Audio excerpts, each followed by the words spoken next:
Welcome to the first episode of SpeakStrong Oral Cancer Brief, the official podcast of SpeakStrong Youth Against Oral Cancer.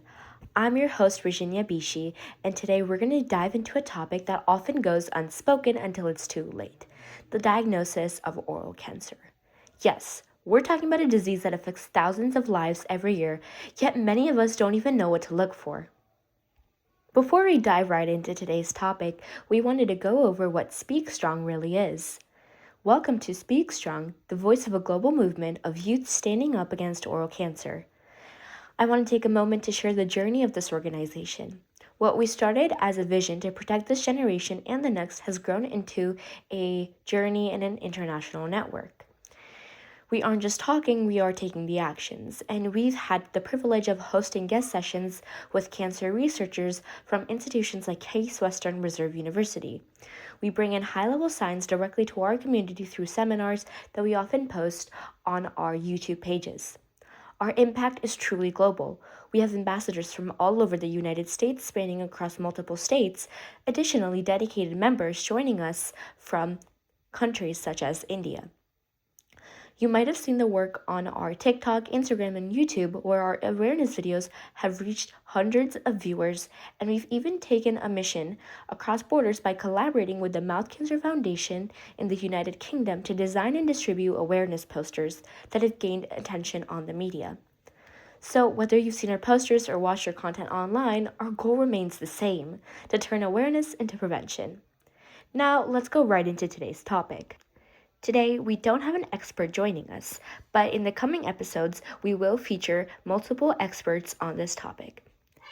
Now, let's start with the basics. When we say oral cancer, what exactly are we talking about? Well, it is a broad term, and it can include cancers of the lips, tongues, cheek, and even the floor of the mouth. It can also include the hard and soft palate. Most of these are squamous cell carcinomas. So there's a misconception that this only affects people who use tobacco. Is this true or not? Well, tobacco is a major risk factor, but we see a shift as well. While heavy smoking and alcohol consumption are traditional risks, there's a growing number of cases linked to HPV, human papillomavirus, which affects a much younger, non-smoking demographic. So when you're looking in the mirror, what should you be worried about? What are some of the red flags? Well, according to doctors and according to institutes such as the American Cancer Society, they have to look for the rule of 2 weeks. If you have something in your mouth that doesn't heal in about 14 days, get it checked. Specifically, this can include persistent sores, including ulcers that just won't go away. Additionally, you can also look for discoloration, such as red or white patches on the gums or on the tongues. If there's any unexplained lumps or thickening of the tissue, go see a doctor right away, especially if it's accompanied by difficulty of swallowing, or the feeling that something is just caught in your throat and it won't go away. And if someone asks if it hurts, that's the danger, because early stage oral cancer is often painless. If you wait for it to hurt, or if you wait to figure out if it's hurting or not, it might already be advanced and it might be too late.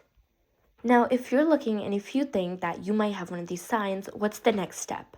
First of all, don't panic, but do act immediately. See your dentist or an oral surgeon at the local clinic or your hospitals. A screening is incredibly fast, and it is often a visual examination and feeling the neck for lumps. Besides regular checkups, there's some things you can do in your daily lives to lower the risk. Number 1, limit tobacco and alcohol, especially the combination of two, which multiplies the risk. Increase your sun protection. Use lip balm with SPF, because lip cancer is often caused by UV exposure.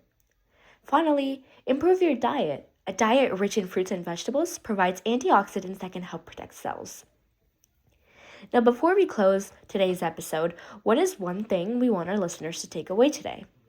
Well, we have to realize that our dentist is for more than just cavities. They are our first line of defense against cancer.